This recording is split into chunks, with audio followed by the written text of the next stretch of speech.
Hey guys, and welcome to one of my Ouija stories. That's right, this is one of those. How exciting. So I know that it looks really dark in this and another one of my video, but because I wanted to give you guys like the eerie, ghoulish kind of feeling, and hopefully you guys are getting it. They may have like candles here on the side. I know you can't see them, but look at my little ghetto candles. I wanted to give you guys the full effect and everything. So, this is where my story begins. Again, this board right here is my second board. This board I have not had any bad experiences with. I have not had it mess with me. I have not had it do anything bad to me. So I love this board. My first board is the one that did haunt me a little and did kind of scar my bored feelings for a bit. Okay, so this story happened to me, I think, when I was around 15, 16, around the same time my original clown story. This happened around that time. So, yeah, I kind of kept messing with it. Just, I'm crazy like that. Anyways, so, with this story, I remember that there was one time 3 of my friends came over to my house. And it was about 7 o'clock at night. And I had this little baby, but the first one. I want to say it was 3, but I'm not sure it was 2. Either or. I brought up the idea. I was like, you guys, let's play the Ouija board. Like, I don't want to play it alone. Who's down?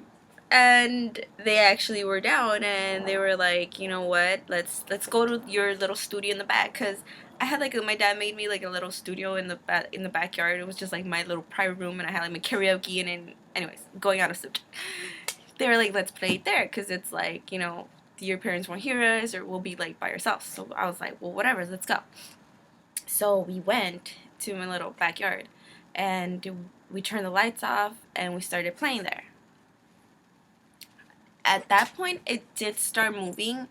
It didn't really say like anything that, you know, properly made sense. It was just like probably just moving around, you know, and doing what it does, just like teasing you and like, oh, am I gonna say yes? Am I gonna say no? You don't know, because I'm just teasing. So we were playing and it was moving around, and I remember that at a point one of my friends stopped looking at the board, and I saw her from the corner of my eye looking at me, but I didn't want to look at her because I was like, what are you looking at? No, I was like trying to focus on the board and trying to like, did you guys hear it moving? It sounds so cool.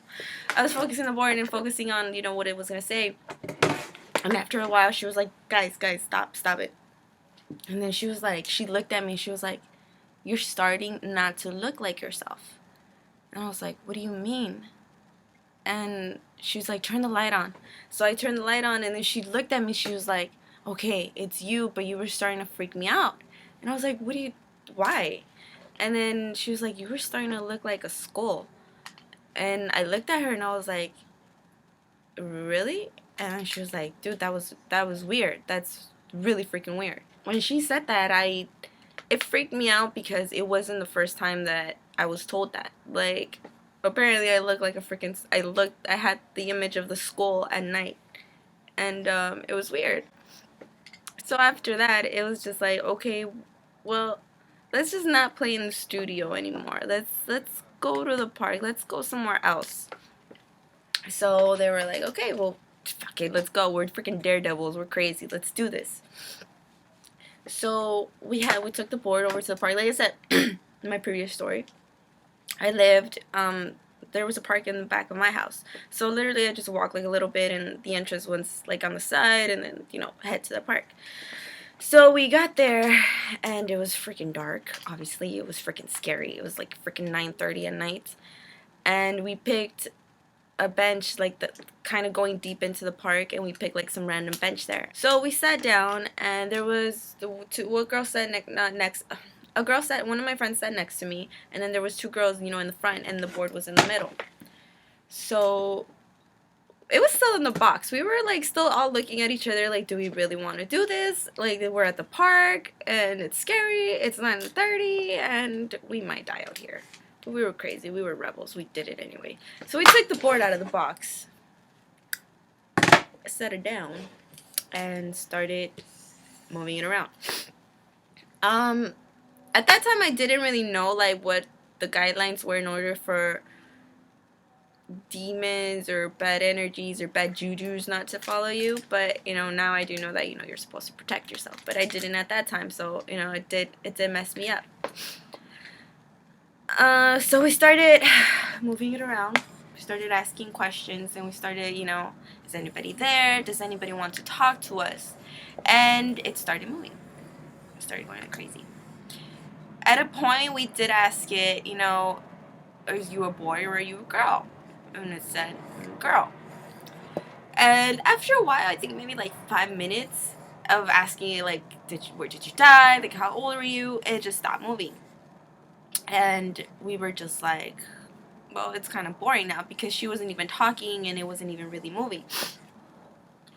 And after a while, I wanted to somewhat test something out and see if my friends were maybe playing a trick on me, or maybe, I don't know, something.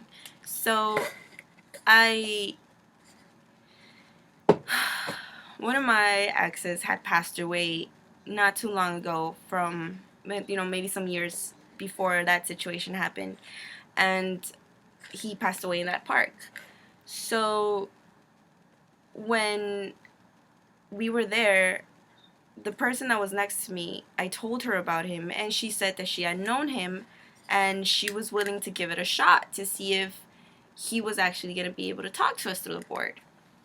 So I was kind of nervous because, I'm actually calling upon someone that I knew, and is it even going to be that person? You're calling someone, but they're just maybe messing with you and saying it is when it's not.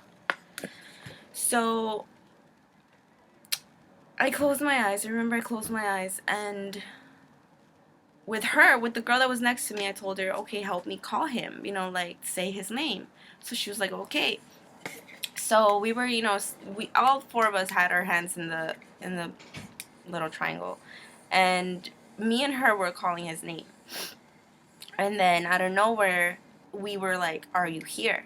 And then it said, yes.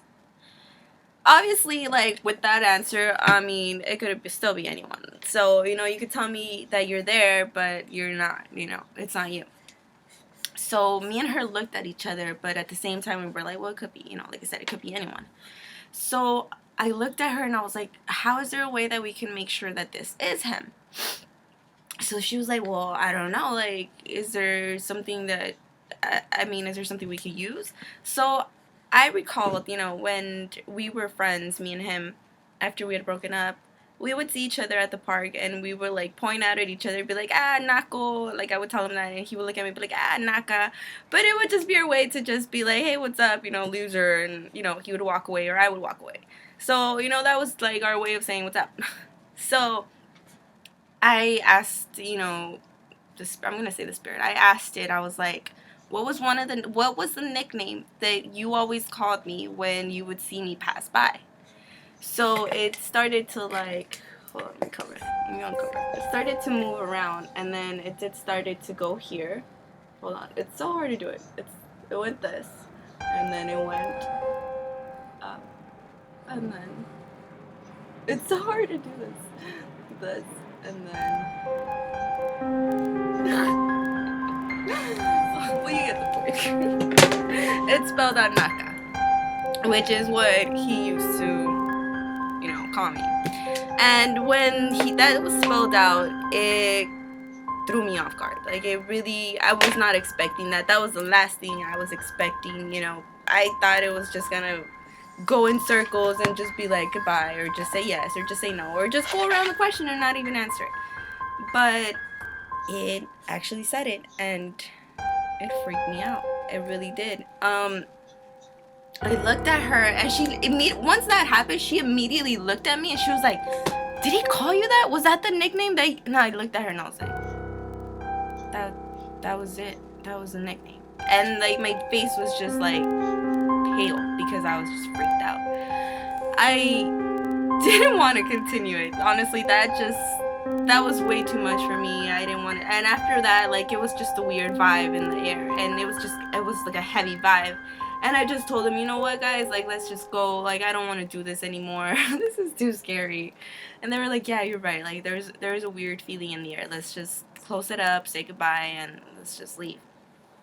So that's what we did. We said goodbye. We were like, thank you, guys, and goodbye. And we did this. And we walked away from that park. It was honestly one of the weirdest times that I played it. It wasn't even like I got so scared like my clown one. That one was terrifying. It was just more of a wow. That's scary, and did that really just freaking happen? Wow. And you know, I know it wasn't me. I didn't move the little triangle. I didn't move it. They didn't move it. They didn't even know that, you know, he called me that. So yeah. After that, we literally just walked into my place and we put the board away, and they were like, all right, we're heading home. After that, nothing really much happened, but you know, that was one of the weirdest experiences that I did have. And yeah, I just wanted to share with you guys. So thank you for checking out my story, and stay tuned for more adventures, more stories. I'm gonna take, you know, this baby out to like haunted places in LA, like the Griffith Park, or like, I don't know, some other haunted places, and just blog away and show you guys some adventures and see if we do catch any ghosts. I always kind of wanted to be a ghost investigator, so that might be cool. So check out my rest of stories, and thanks guys for checking this video out, and I'll see you guys next time. Bye.